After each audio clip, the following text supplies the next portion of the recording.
In 1945, Britain won World War II. 11 years later, America picked up a phone, and the British Empire died. Not with bombs, not with armies, not with a single soldier crossing a single border. With a threat: withdraw from Egypt in 48 hours, or we collapse your currency. Britain surrendered, and an empire that had ruled a quarter of the world for 2 centuries was finished. This isn't about conspiracy. This is about the moment the world discovered that whoever controls money controls everything. And that moment changed history forever. November 6, 1956. The phone rang in the British ambassador's residence in Washington. On the other end was a message that would end 300 years of empire. America was giving Britain 48 hours to withdraw from Egypt.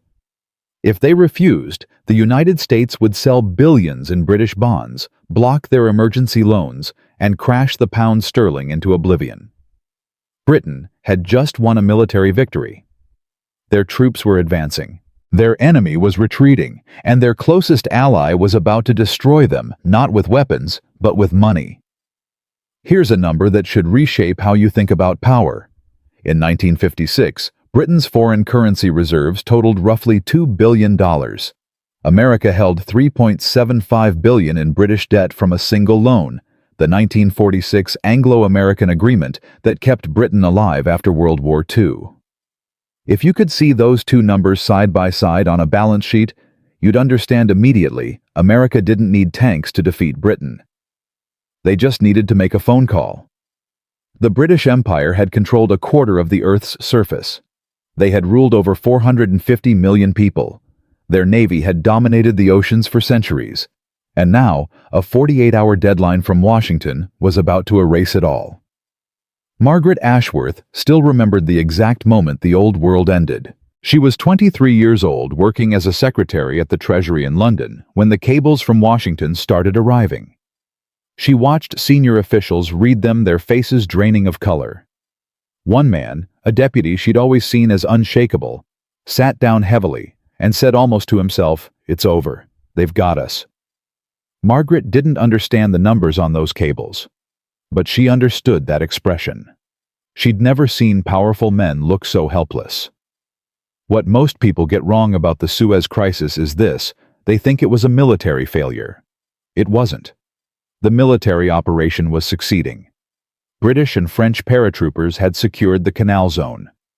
Egyptian forces were retreating. Nasser's army was crumbling. Britain lost Suez not because they couldn't fight, but because America decided they weren't allowed to win. The Suez Canal itself was everything. 100 miles of water cutting through the Egyptian desert, connecting the Mediterranean to the Indian Ocean. Before that canal existed, a ship sailing from London to India had to travel all the way around Africa, thousands of extra miles, weeks of additional journey.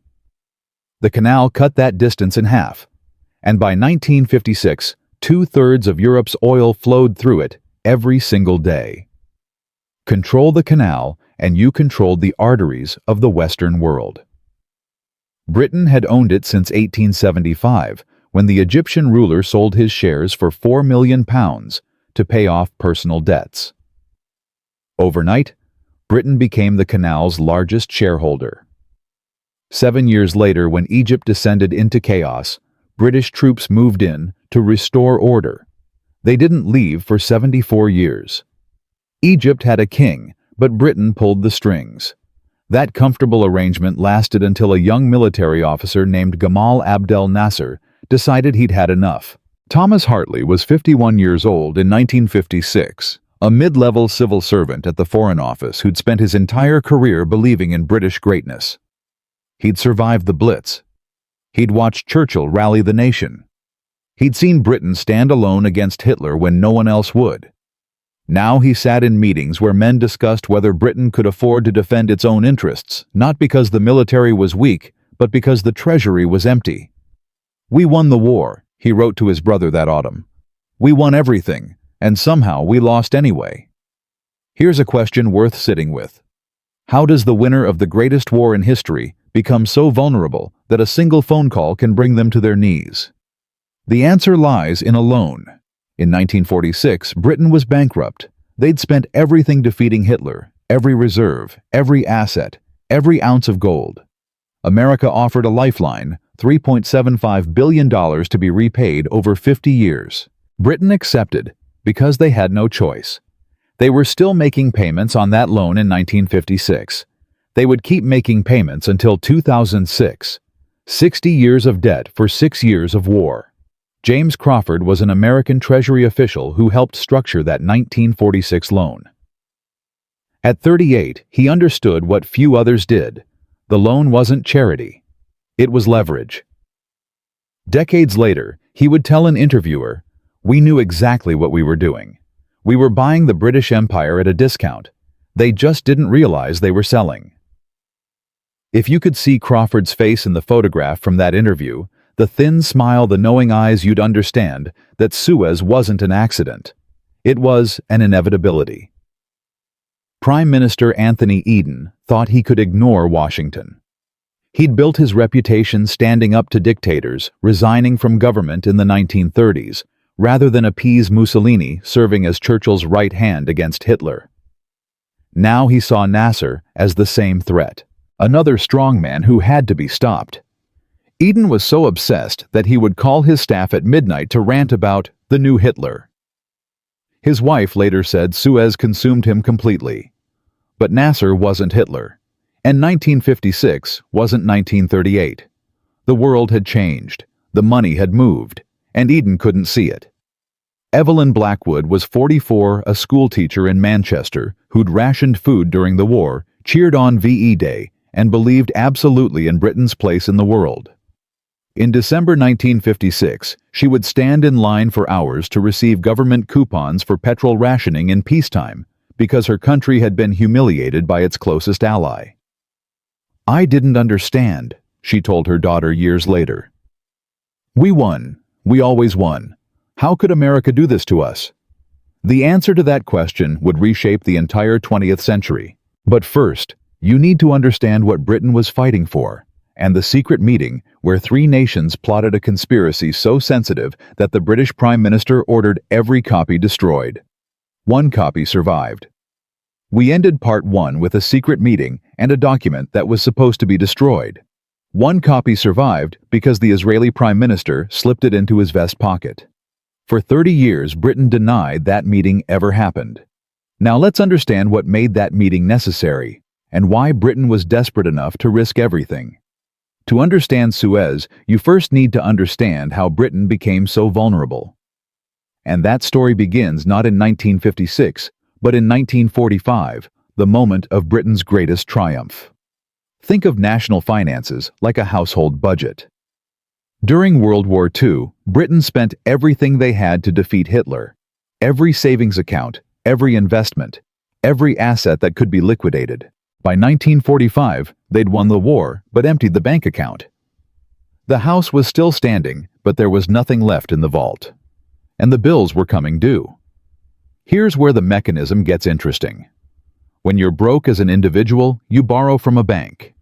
When you're broke as a nation, you borrow from other nations. And in 1945, there was only one nation with money to lend: the United States. The Anglo-American loan of 1946 was $3.75 billion, the largest international loan in history at that time. Britain would repay it over 50 years at 2% interest. Sounds reasonable. But there was a condition buried in the agreement that would prove devastating. Britain had to make the pound sterling freely convertible to dollars within 1 year. What most people get wrong about the post-war period is this: they think America saved Britain out of friendship. That's the storybook version. The reality is colder. America structured the loan specifically to break Britain's economic independence. Free convertibility meant British colonies and trading partners could dump their pounds for dollars, and they did immediately. Within 6 weeks of convertibility, Britain lost over $1 billion in reserves. They had to suspend convertibility and beg Washington for relief. The loan wasn't rescue, it was leverage, and America would use that leverage for the next decade. Remember Thomas Hartley from Part 1. The Foreign Office civil servant who couldn't understand how winners become losers. In 1947, he watched as Britain abandoned India, the crown jewel of the empire, because they simply couldn't afford to maintain it anymore. "We didn't lose India to revolution," he wrote in his diary. "We lost it to arithmetic. The numbers no longer worked." Harold Watkins was a Treasury economist in 1946, 34 years old, one of the men who calculated whether Britain could afford the American loan terms. He still remembered the exact moment he understood what was happening. He was reviewing the convertibility clause when his supervisor walked in. "Sir," Harold said, "if we accept this, we're handing them control of our currency." His supervisor looked at him for a long moment, then said, "We know. We have no choice." Harold went home that night and told his wife they should start thinking about emigrating to Canada. "Britain isn't going to be Britain much longer," he said. They stayed. But he was right about the rest. Now here's the question that shapes everything that follows. If Britain was already financially dependent on America, why would they risk a military adventure that America explicitly opposed? The answer lies in one man's psychology and one nation's denial. Anthony Eden had waited his entire life to become prime minister. He'd been Churchill's heir apparent for 20 years, always in the shadow of the great man, always waiting for his turn. When he finally took office in 1955, he was 68 years old, in poor health and desperate to prove himself. He needed a victory. He needed to show that he too could stand up to dictators. Then came Nasser. Gamal Abdel Nasser was everything Eden despised: young, charismatic, popular, contemptuous of the old colonial powers. When Nasser nationalized the Suez Canal on July 26, 1956, Eden saw it as his generation's Munich moment. He would not appease. He would not negotiate. He would destroy Nasser the way Churchill had destroyed Hitler. But here's the twist that Eden refused to see: Britain could no longer act alone. Not financially, not militarily, not diplomatically. The world had changed.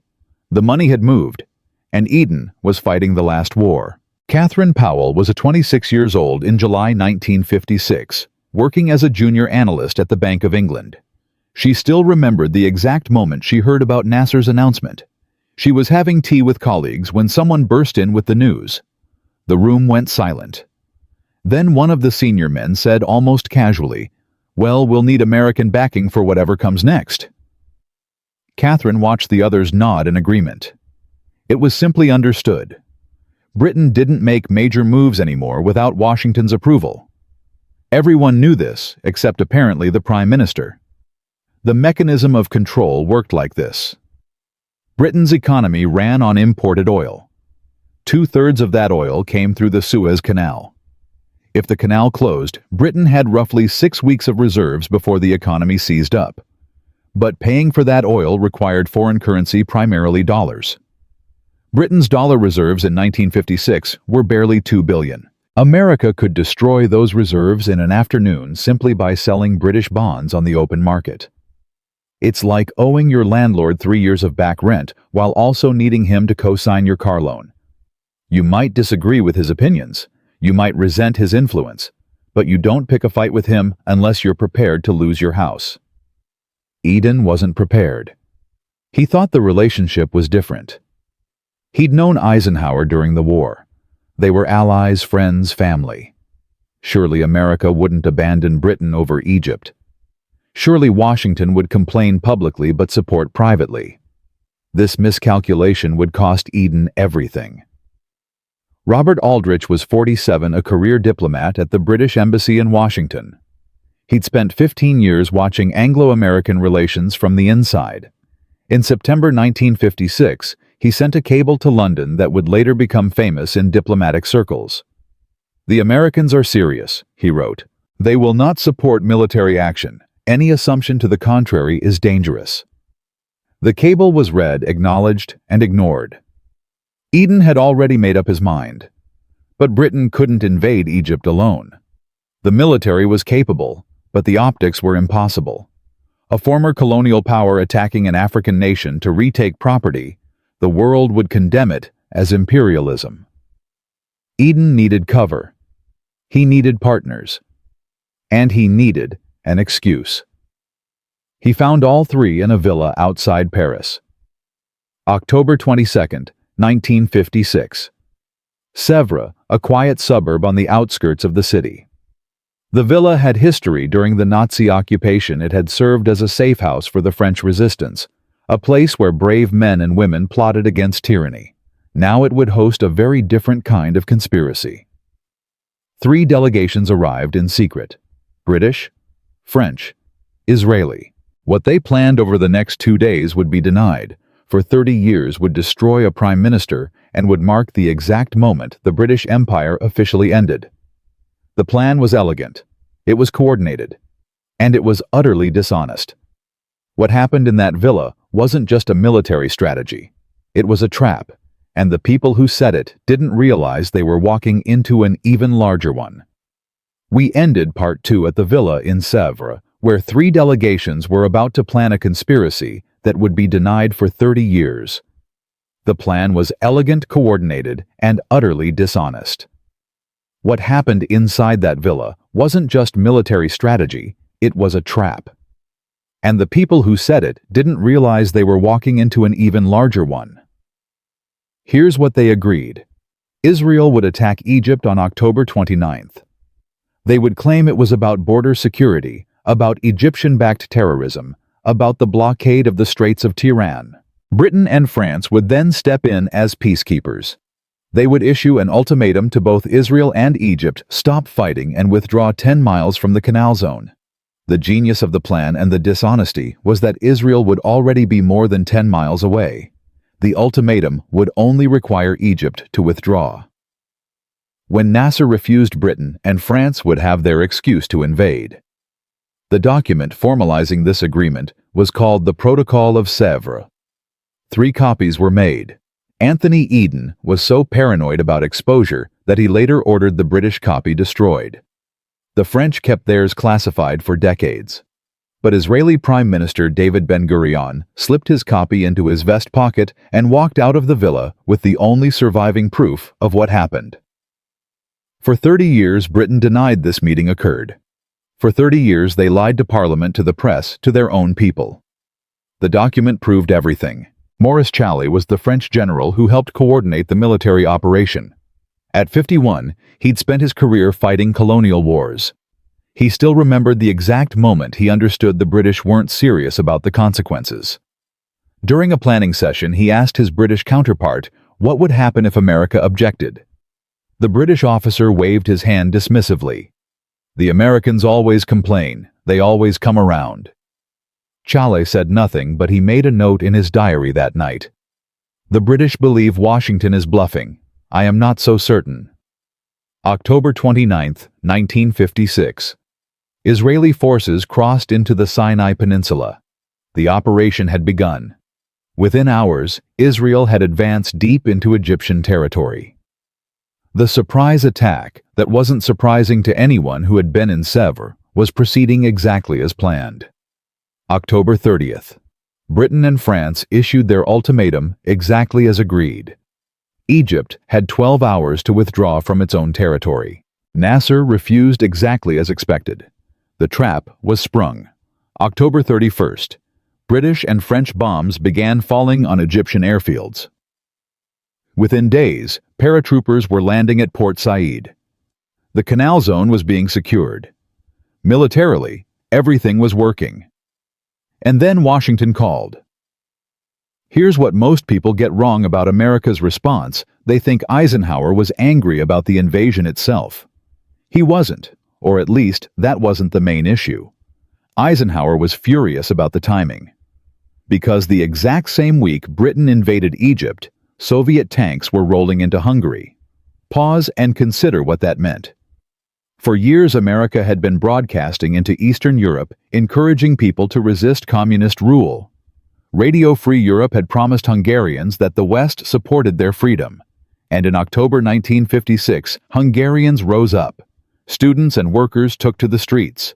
They seized government buildings. They toppled the statue of Stalin in Budapest. For a few glorious days, it looked like Hungary might actually break free. Then, Moscow sent 200,000 troops and 4,000 tanks. The uprising was crushed. Thousands were killed. Hundreds of thousands fled as refugees. This was supposed to be America's moment, a chance to condemn Soviet imperialism, to paint the United States as the defender of small nations against brutal aggressors. The moral clarity was perfect. And then Britain invaded Egypt. If you could see Eisenhower's face when he learned about the invasion, the cold fury, the sense of betrayal, you would understand that this wasn't about policy disagreement. This was personal. Britain had handed Moscow the greatest propaganda gift of the Cold War. How could America condemn the Soviets for invading Hungary while America's closest ally was invading Egypt? The hypocrisy was too obvious. The damage was too great. Eisenhower had to choose: support Britain or maintain America's moral authority against the Soviet Union. He chose the Cold War. Winthrop Aldrich was the American ambassador to Britain. At 67, he'd spent his career in the highest circles of finance and diplomacy. He still remembered the exact moment he delivered the message to the British Foreign Secretary. The room was silent. The Foreign Secretary's hands trembled slightly as he read the cable. "Is there any room for discussion?" he asked. Aldrich shook his head. "The President is not asking. He is telling." The Foreign Secretary sat down heavily. "Then it's finished," he said almost to himself. "Everything we've built, finished." But Britain didn't surrender immediately. For a few days, Eden tried to resist. He thought he could wait out American pressure, that Eisenhower would soften after the election. He miscalculated catastrophically.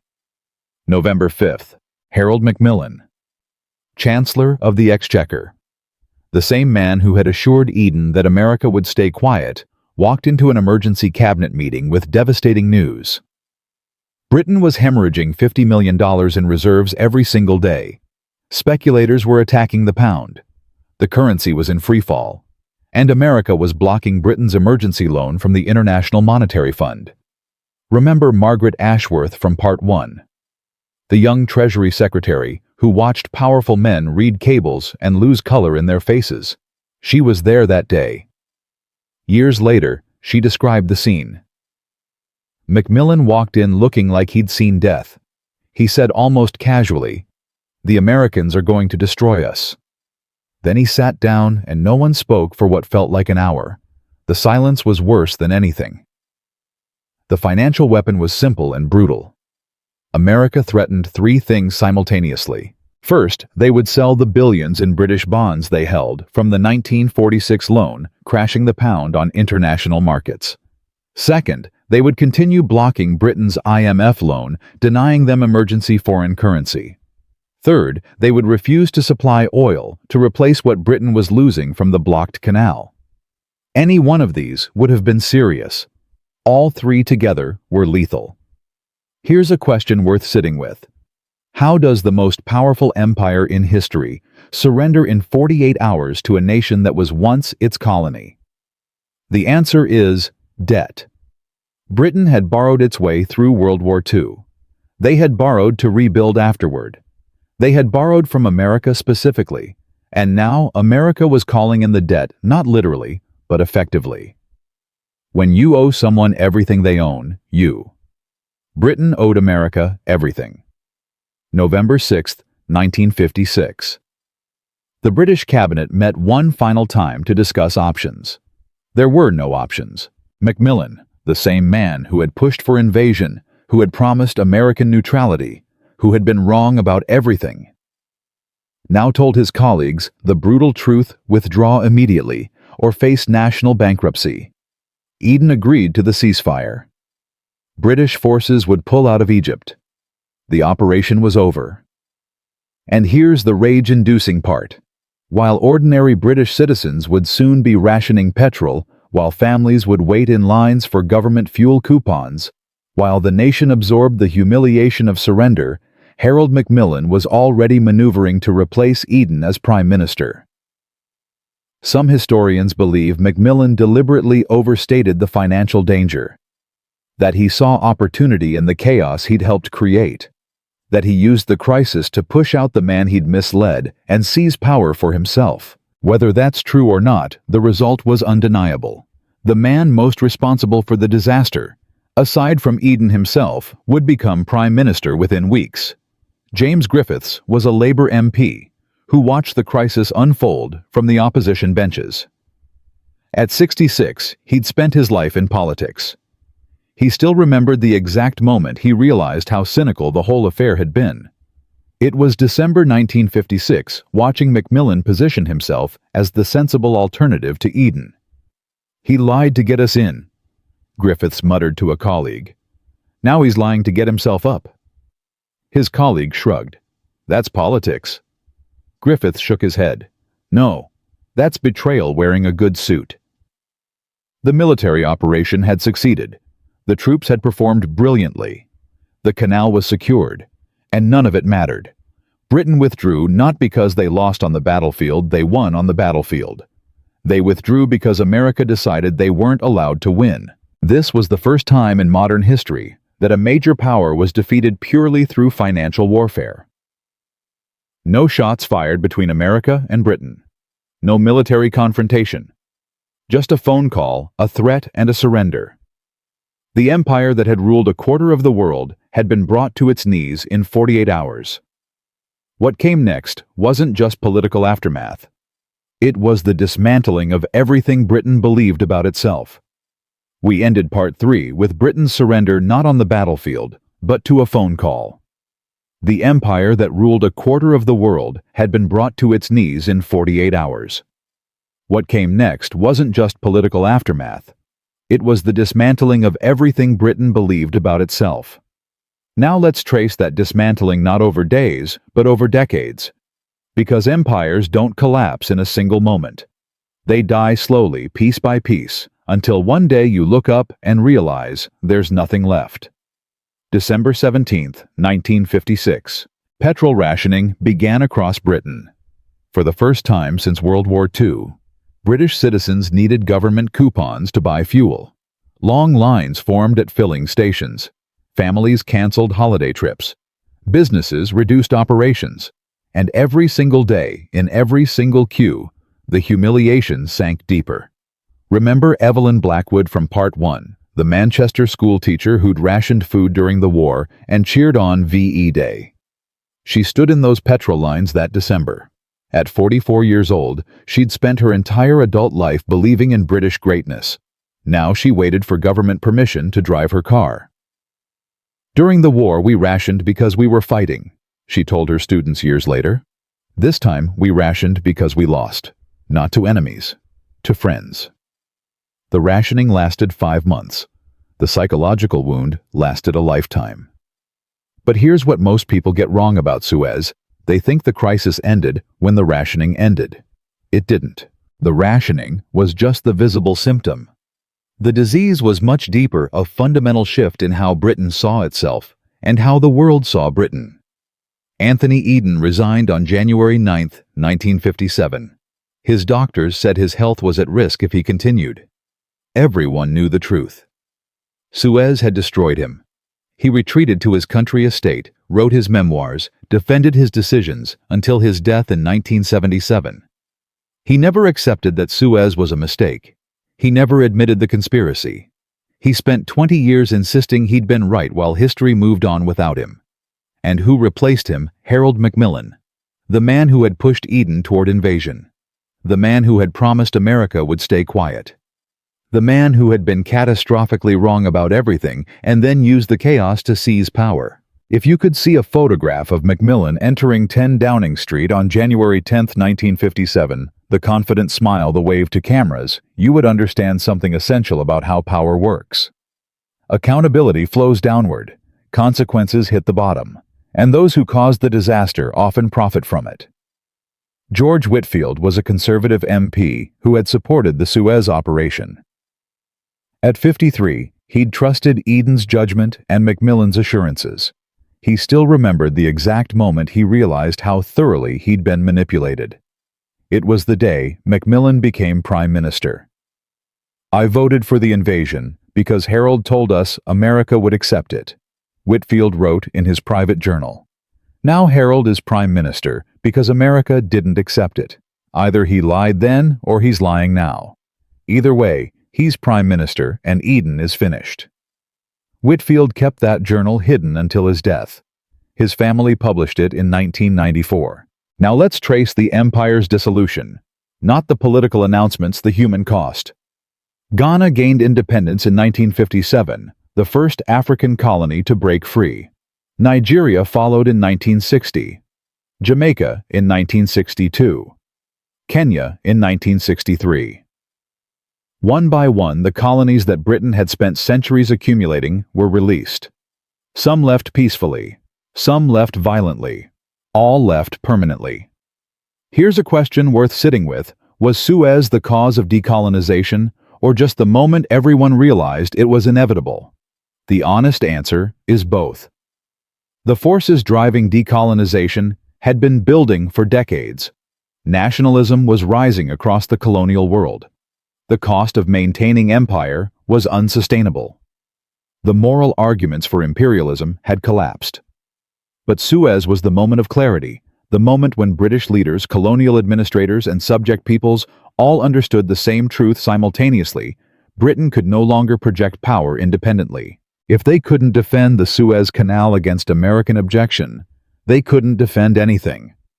David Okonkwo was 24 years old in 1956, a university student in Lagos, Nigeria. He still remembered the exact moment he heard about Britain's surrender at Suez. He was in a cafe when someone ran in shouting the news. The room erupted in cheers. "We knew then," he told an interviewer decades later. "If America could break Britain, we could break Britain. It was just a matter of time." 4 years later, Okonkwo was a junior official in the first independent Nigerian government. By 1975, he was a senior minister. By 2006, the same year Britain finally finished paying off its World War II debt to America, Okonkwo was retired, watching his grandchildren grow up in a country that had been free for almost 50 years. The empire's loss was his gain. But the contrast cuts both ways. Richard Pemberton was a colonial administrator in Kenya in 1956, 41 years old, third generation of his family to serve the empire. He still remembered the exact moment he understood his career was over. It was 1957, reading a memo about accelerated transition planning, bureaucratic language for dismantling everything his family had built. By 1963, when Kenya gained independence, Pemberton was back in England, working as a mid-level civil servant in a ministry he didn't care about. His pension from colonial service was worth half what he'd been promised. His expertise in African affairs was worthless. His children grew up hearing stories about a world that no longer existed. He died in 1989, the same year the Berlin Wall fell, still believing that Britain had betrayed its own empire. The financial consequences stretched even longer than the political ones. Remember the 1946 Anglo-American loan, the $3.75 billion, that bought America leverage over Britain. Britain made the final payment on December 29, 2006. 60 years. They borrowed to survive the war, and their grandchildren were still paying it back. If you could see a timeline stretching from 1946 to 2006, with each annual payment marked hundreds of millions of pounds, year after year, decade after decade, you would understand what it really costs to win a war while losing your independence. Here's the unexpected twist that rarely gets discussed. Suez didn't just end the British Empire. It created a template, a playbook, a demonstration of how financial power could defeat military power without firing a shot. America watched what happened to Britain. More importantly, America learned from it. The same weapons Eisenhower used in 1956 currency pressure loan blockades, bond sales became standard tools of American foreign policy. When America wanted to pressure an ally, they didn't need to threaten invasion. They threatened the currency. They threatened the loans. They threatened the financial system that every nation depended on. And everyone else watched too. The Soviet Union watched and understood that raw military power wasn't enough anymore. China watched and began planning for a world where financial independence was as important as military strength. Smaller nations watched and realized they needed alternatives to American-dominated financial systems, or they'd face the same fate as Britain. Remember James Crawford from Part 1. The American Treasury official who helped structure the 1946 loan and said, "We knew exactly what we were doing. We were buying the British Empire at a discount." By 1970, Crawford was retired, living comfortably in Connecticut, occasionally consulted by the State Department on financial statecraft. He lived until 1991, long enough to see the Soviet Union collapse, partly from economic pressure, partly from financial isolation, using techniques refined since Suez. "We perfected it against the British," he told a former colleague shortly before his death. They were the practice run. The special relationship between America and Britain continued after Suez, but it was never the same. Before Suez, British leaders believed they could act independently, make their own decisions, project power, without American permission. After Suez, they knew better. The partnership was real, but it wasn't between equals. It was between a superpower and a loyal subordinate. Britain had won the war. They had lost the peace. And they had learned too late that the country controlling the money controls everything else. That lesson echoes louder today than it did in 1956. We ended Part 4 with a lesson: Britain had won the war, lost the peace, and learned too late that whoever controls the money controls everything else. That lesson echoes louder today than it did in 1956. Now let's bring this story into the present, because the mechanisms we've discussed aren't historical artifacts. They're operating right now. The same weapons Eisenhower used against Britain in 1956 are still in America's arsenal. When the United States places sanctions on Russia, it's using the dollar's dominance to isolate an economy. When America cuts Iran off from the global banking system, it's deploying the same leverage that brought Britain to its knees. The technology has evolved: swift networks instead of bond sales, digital transactions instead of cables, but the fundamental weapon remains unchanged. Control the financial system, and you control the nations that depend on it. Here's a question worth sitting with. What happens when that weapon stops working? Every few months, there's another headline about de-dollarization. Saudi Arabia considering yuan for oil sales. Brazil and Argentina discussing a common currency. The BRICS nations building alternative payment systems. China creating digital currencies designed to bypass American infrastructure. Most of these efforts fail. Most go nowhere. The dollar is too deeply embedded in global finance to replace easily. But the attempts keep coming. And they keep coming because every nation that depends on the dollar has seen the Suez playbook. They've read the history. They understand what America can do if it chooses to. And they don't want to be the next Britain.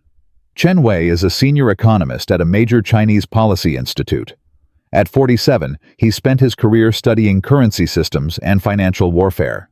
In a rare interview with Western journalists, he was asked why China is investing so heavily in alternative financial infrastructure. His answer was 3 words: "We remember Suez." Then he smiled and added, "Perhaps you should ask the British what happens when you build your economy on someone else's currency." Remember the Protocol of Sèvres, the secret agreement that Eden ordered, destroyed the document that survived only because Ben-Gurion slipped it into his vest pocket. For 30 years, Britain denied that meeting happened. They lied to Parliament, to allies, to their own citizens. The truth emerged anyway. It always does, eventually. But by the time the protocol was declassified, the empire was already a memory. The lie had served its purpose not to protect Britain, but to protect the men who had failed it. This is the pattern that runs through everything we've discussed. The powerful make decisions in secret. The consequences fall on ordinary people. And the truth emerges only after it's too late to change anything. Here's the twist that makes Suez relevant today. The nations currently trying to escape dollar dependence aren't doing it because they're enemies of America. Many are allies. Many are trading partners.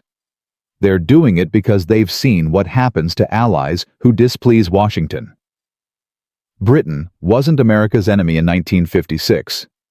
Britain was America's closest friend. That didn't protect them. Being an ally means following orders or facing the consequences.